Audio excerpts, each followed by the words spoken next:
AKA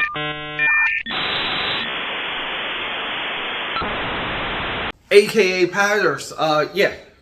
Welcome back to the channel, Peter to look here, AKA Pad 69. Stay with me, known throughout Philadelphia, PA, and the Wildstorm universe as the eclectic one.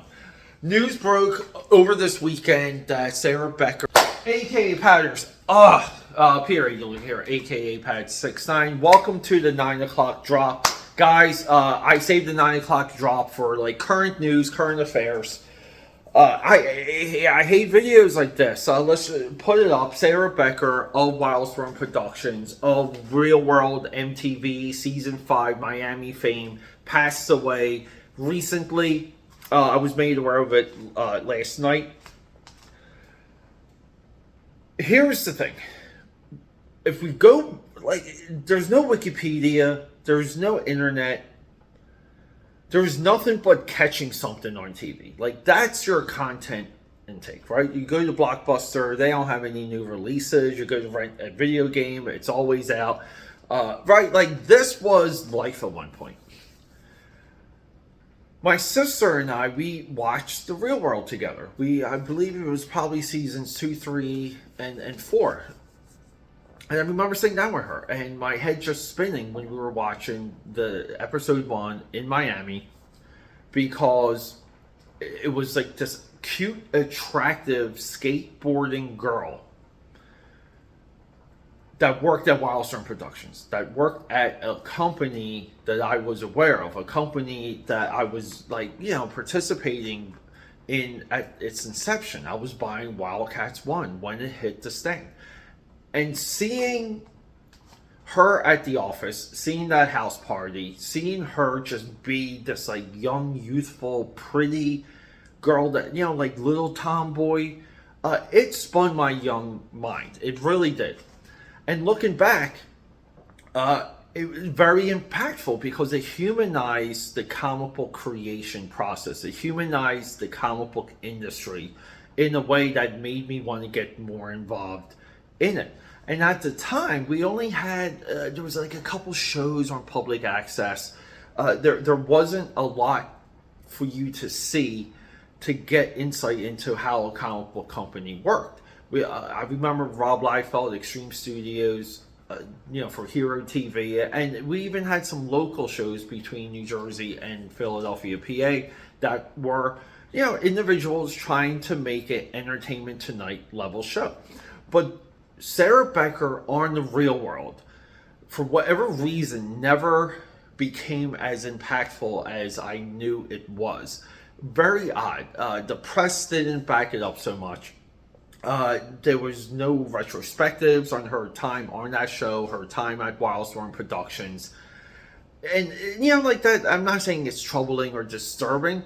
I wanted to do a retrospective on her, and I tried researching her a few times, and I couldn't get enough traction for a whole discussion or a whole video, because the only video would be the idea that she was on Real World and she worked for Wildstorm Productions, and let's feature this on Wildstorm Wednesdays.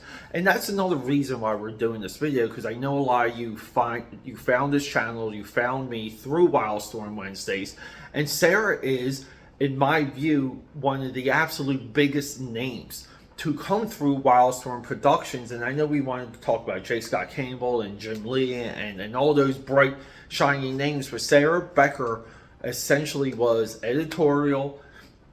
She was a part of almost every single book for what I would consider the boom period of Wildstorm Productions and their bid to become a Disney-level entertainment company between the Gen 13 movie, the Wildcats animated series, and they had other things cooking at the time.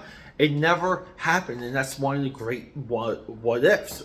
Sarah would have been there on the ground level, but her normalizing and humanizing the world of comic books from a corporate level, because she wasn't an artist, it was huge. It was immense. And I just do feel like the comic book world walked away from her. They walked away from her being a true legacy name when it comes to popularizing comic books. And to me, she was a cute, hot skateboarding babe, and I was all in. My young mind absorbed it all. It spun my head too. So, and just to finish up, I remember MTV they used to replay late at night. And I gave my sister a VHS. I had something to do. Who knows? Maybe even I had to go to work at the time or something. But I gave my sister that VHS to record episode 1 of Real World Miami, so I could watch that Wildstorm footage over and over again, and that's exactly what I did. And at the time, again, pre-internet, I had a little VHS stack of what I could catch on TV that featured comic book companies, and I was building my own library. And that's, a little bit of promo. That's what we do on Sundays. We present a lot of that material back into the AKAPAD Army, the AKAPAD feed, to remind us that not everything should be close or obtainable. We need barriers to entry. But at the time, it was so much fun. It was so refreshing seeing just a person, as fun as Sarah was, who worked at a comic shop. And, soft on the eyes. So, it just sucks. AKAPAD here, guys. Subscribe, support, leave a comment. Rock and roll.